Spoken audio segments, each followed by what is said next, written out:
Julia sa Senado, makatao at tapat sa Pilipino. Magandang araw po sa inyo lahat. Ako po si Julia Margo David, tumatakbo bilang Senador ng Pilipinas.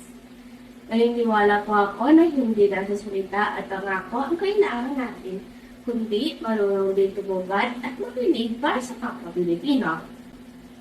Una, aking isusulong ang edukasyon para sa lahat.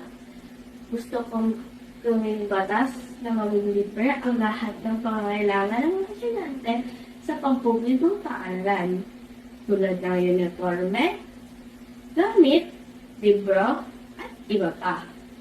Hindi lang ito dapat sa mga mayayamang Luzon, kundi sa buong Pilipinas, para lahat ng bata ay may pantay ng oportunidad na makapag-aral.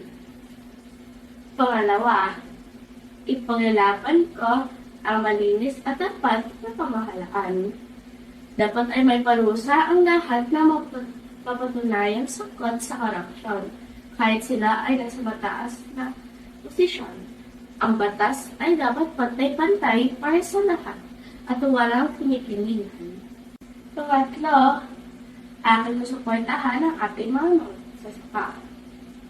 Sila ang magbibigay ng pagkain sa ating mga hapag, ngunit madalas sila pa ang nakakalimutan.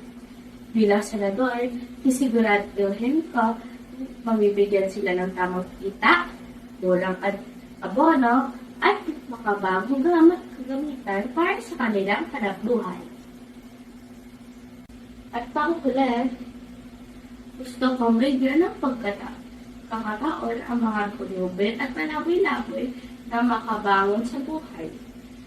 Hindi natin sila dapat baliwalain, magtulungan silang makahanap ng trabaho, tirahan, at edukasyon para sa bagong simula.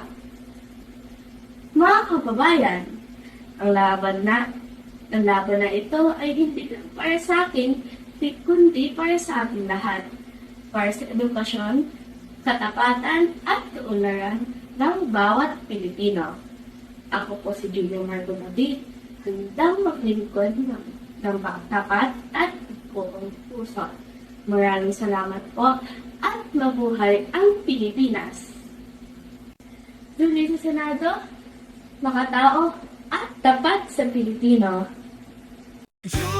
Julia sa Senado, makatao at tapat sa Pilipino.